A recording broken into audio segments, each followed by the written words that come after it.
Hello, once again. This is Curtis Harris of Red Pill, Blue Pill Choices. Please subscribe to this YouTube channel. That would help us with the algorithm to share our content to a greater audience.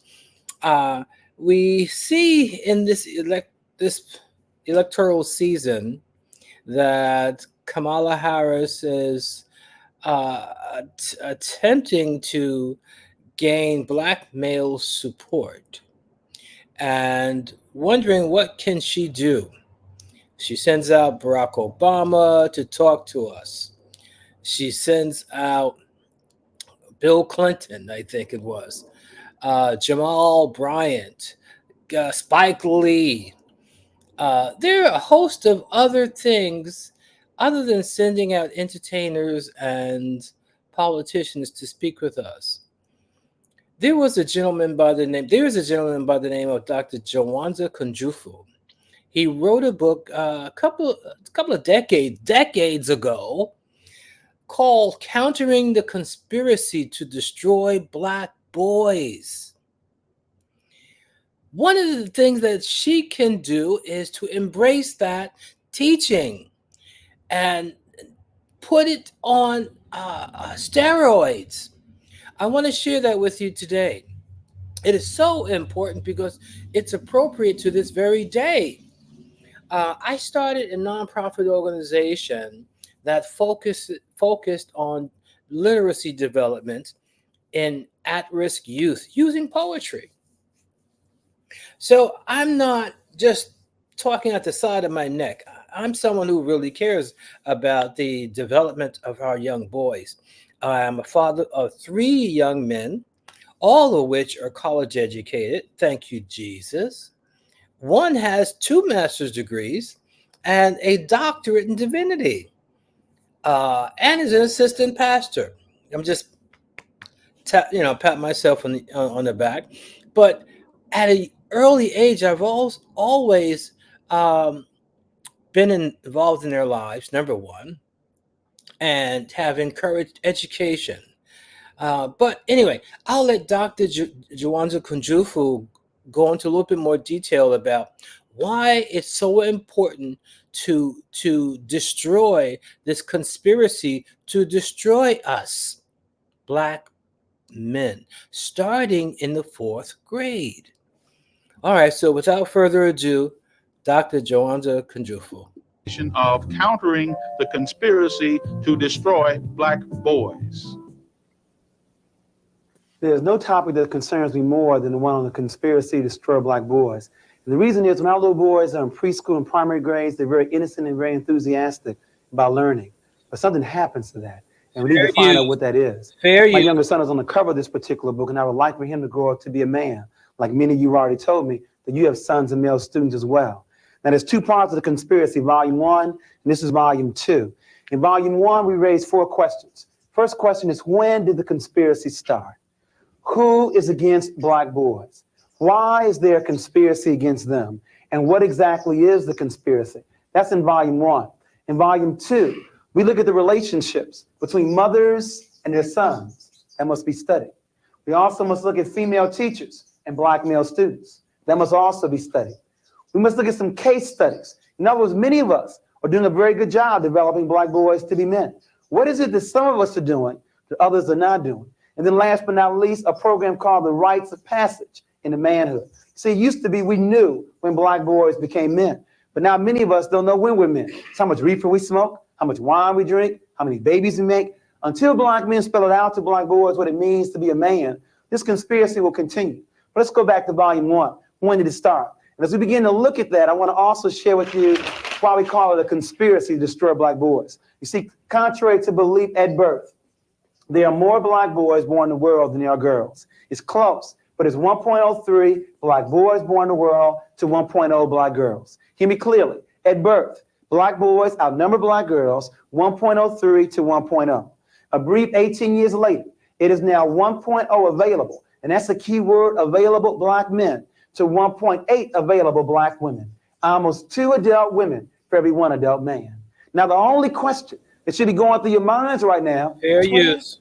We keep raising the wrong question. We keep asking, why do black men hang on corners? Why do black men lack direction? Well, if you ask this question, you answer the question 18 to 30 years too late.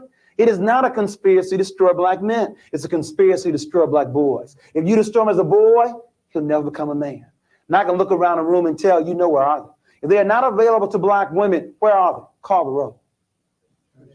In jail, there are 329,000 brothers in prison right now. One of every 4 brothers will go to prison. Where else? Or death. There's numerous ways that we die. There's homicide, suicide, drugs, war, high blood pressure, and the leading killer among black men, lung cancer. Our love for cigarettes, especially cool. Smoke them all day long, die the exact same way. Cool. Where else? We have prison, death. What else to make us unavailable to black women? Yes, homosexuality. As you said earlier, 1 of every 9 men in this country are homosexual. Where else? Yes. Hospitalized, institutionalized. Okay, so institutionalization, and there's not only in terms of hospitals, but also mental institutions, and of course, when they get released, many times being homeless. There's still one other large popular area. Thimby? They marry white women. Okay, interracial marriages. Now I want to pause there for a moment, because you would think if anybody is going to marry outside the race, it would be black women. You got 2 black women for every 1 black man. But as Thimby pointed out, it's exactly the opposite. There are 164,000 interracial marriages, of which 116,000 are brothers.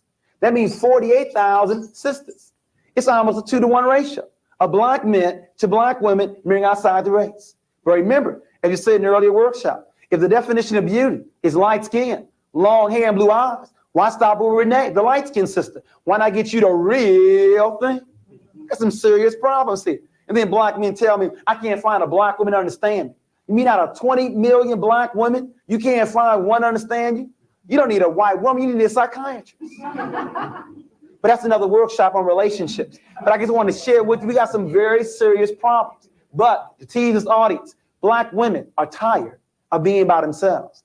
And in the earlier issue of Essence magazine, the article said, guess who's coming to dinner now? Black women are tired of being by themselves. In other words, brothers, you can't have it both ways. You can't have 2 black women to choose from and still marry a white woman. You can't have it both ways. Black women are tired of being by themselves. Now, that's with regards to the stats, why we wrote the book, because we saw the shortage of black men. But what we want to begin to find out is, when did it start?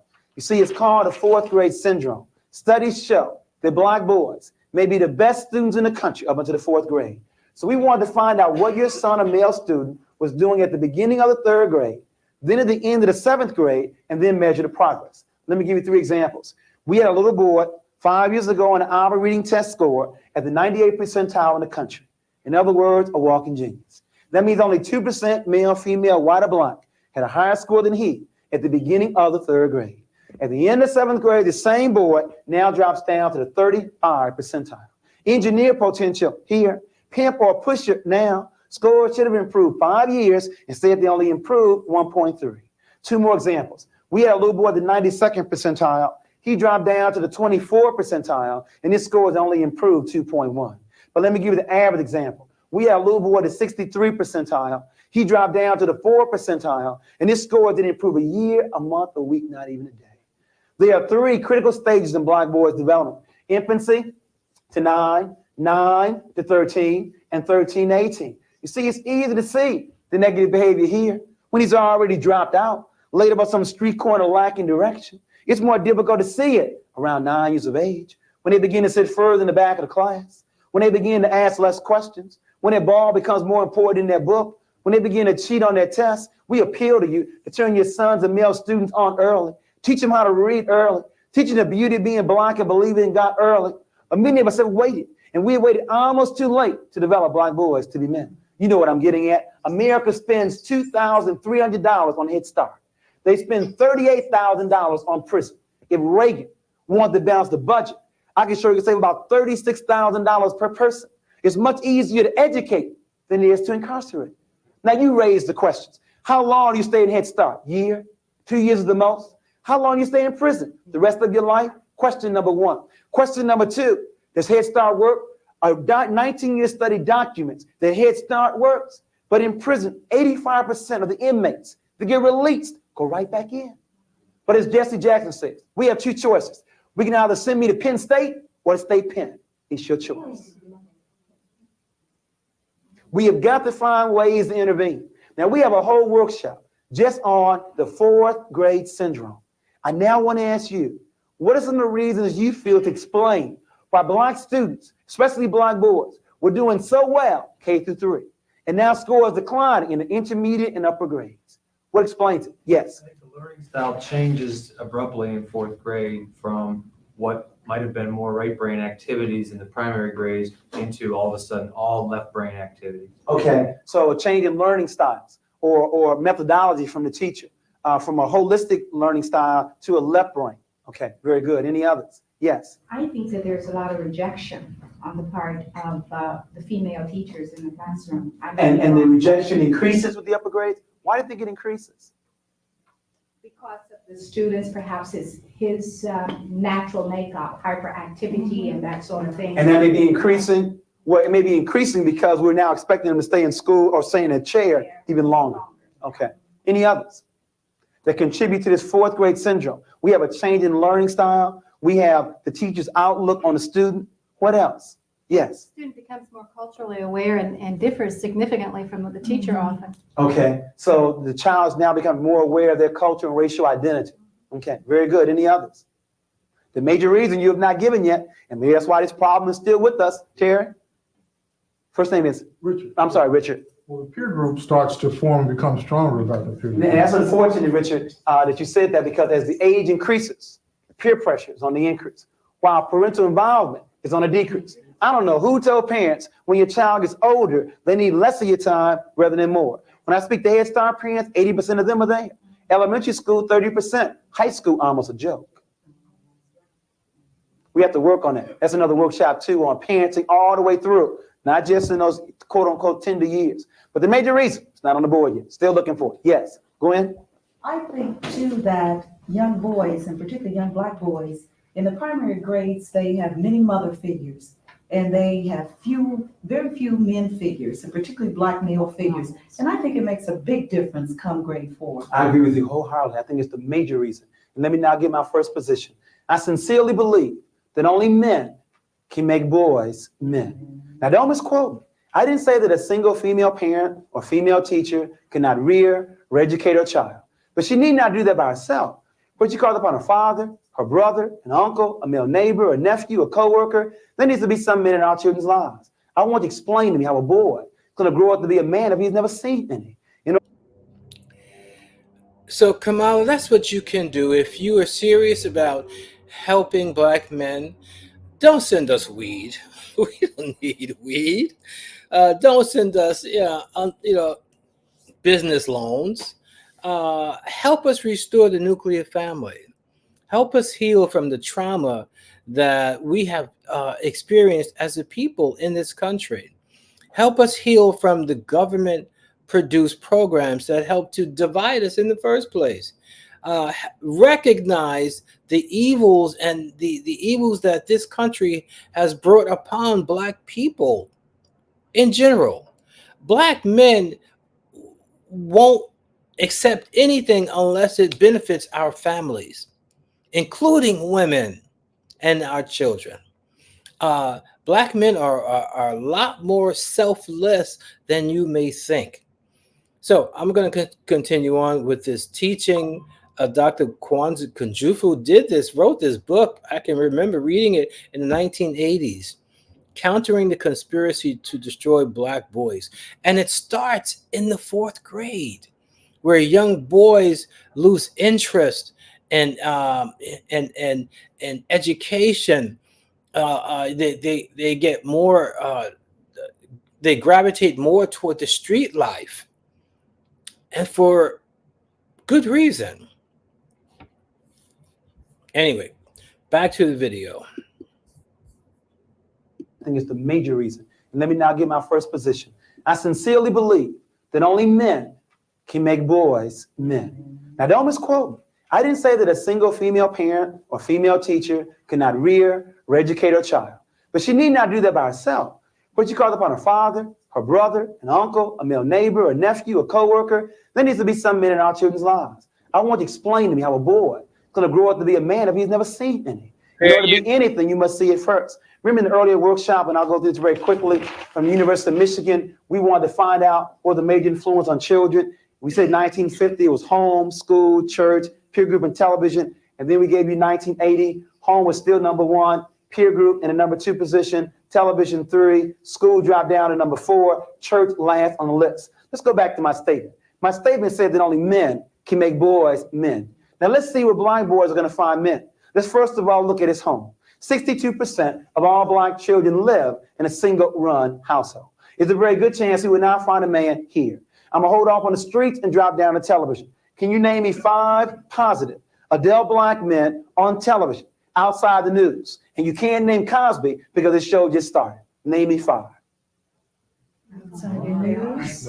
Outside the news. Jefferson. And you better not say George Jefferson. So they find very few black male role models on television. Now let's drop down to the schools. 83% of all elementary school teachers are women. 95% of all teacher aides are women. And when do men teach? After the critical 4th grade, or they're in the upper grade, or they're a PE teacher, the janitor, or the principal. Very few before the 4th grade where black boys need them the most. And lastly, the church. Most young people, men don't go to church. And the reason is we lie to them. First of all, we made Jesus Christ white. The man surely was not white. And we have a book called What Color Was Jesus to explain that. He had hair the texture of wool and feet the color of bronze. But secondly, the Lord's Prayer says on earth as it is in heaven. Young people and men want some action. They want some programs. If there are no programs in your church, they will see you later in heaven. As a result of not finding a man at home, few on television, few in school, and not wishing to attend church, the last place is the streets. And that's the problem. The streets do a very poor job making men. They do a better job making pimps, pushers, and a few basketball players. Their hero, Michael Jordan, has said there were 1 million brothers that won his job last year in the NBA. Of this million, only 400,000 will even make it to play high school ball. Of this 400,000, only 4,000 will make it to play college ball. Of this 4,000, only 35 will go to the coveted NBA. Of this 35, only 7 start. And the average life in the NBA is 4 years. You got 1 million brothers looking for 7 full-time jobs that last 4 years. This conspiracy is complex. It goes beyond the NBA. Even schools are in on it. What will be the first thing you see when you walk into a Cincinnati high school? A large trophy case. And that was even schools give more glory to their ball players than the scholars. That's said in the earlier workshop. Where are the pep rallies for the honor roll? In other words, even school, I can understand the NBA, but even schools give more glory to their ball players than their scholars. This conspiracy goes beyond the NBA, though. It goes beyond schools. Jesse Jackson is giving you the clue one more time. Is it not possible for a black man to be president? For a white woman to be president? For a black woman to be president? Is the club only reserved for European men? You didn't know that a white boy with a high school diploma makes more money than a white woman, or black man with a college degree? The motive for the conspiracy is clear. For the question of why is there a conspiracy, the answer is white male supremacy. In other words, white men are not afraid of women, black or white, because women have no power anywhere in this world. The threat to European men will come not from women, it will come from other men. And the best way to destroy black men is to destroy them as a boy. The motive is white male supremacy. But before you get comfortable blaming somebody else, let me make sure we're clear. On a conspiracy, there would always be 2. You see, you have the active conspirators and you have the passive conspirator. See, it's like child abuse. I read a quote a long time ago that says, unless you understand white male supremacy, everything else you see will confuse you. And that was from a book called The ISIS Papers by Dr. Frances Cress Welsing. And she attributed that quote to Dr. Neely Fuller. And it was so accurate and poignant and on point. Everything else you see in this system that we live in, this world, this country, is about white male domination. I'll say that again. Everything that you see in this system, this world, is about white male domination. And as that comes to an end, you will see more chaos, you will see more trauma, you will see more war, you will see everything that you're seeing now.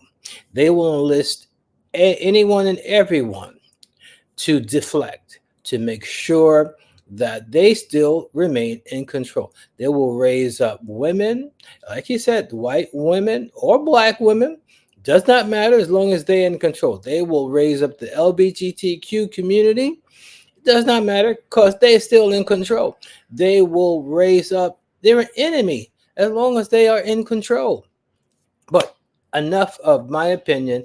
I'd rather have Dr. Joanza Kunjufu share what's going on from this conspiracy and countering this conspiracy to destroy our black boys. If you have a son and you love that boy, this is required reading. Not only required reading, but you must share this with anyone and everyone who has a black boy or who loves a black boy, understanding that our very lives are at stake.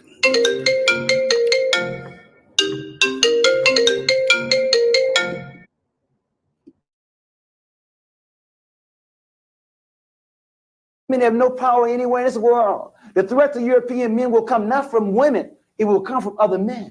And the best way to destroy black men is to destroy them as a boy. The motive is white male supremacy. But before you get comfortable blaming somebody else, let me make sure we're clear. On a conspiracy, there would always be two. You see, you have the active conspirators and you have the passive conspirator. See, it's like child abuse. There were always two. You have the father who does the beating, active. But you have the mother who turns her back, passive. Isn't apathy, indifference, low expectations, buying hot goods in the black community, isn't that also part of a conspiracy? You have the active and you have the passive. In a conspiracy, there would always be two. Let me now give you the starting lineup.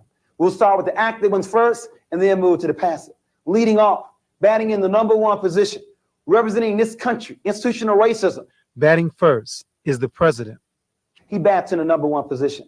Batting second, representing the Trilateral Commission, the Fortune 500, big business. David Rockefeller bats number two.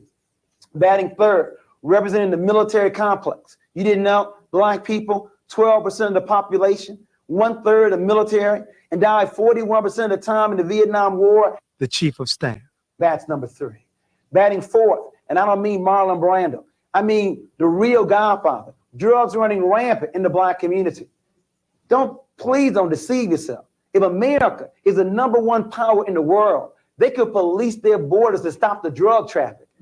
These men and what they represent intentionally want to make sure the black boys never grow up to be men. But remember, they got some help from some of us who really like black boys, who may even have black boys at home, just didn't know any better.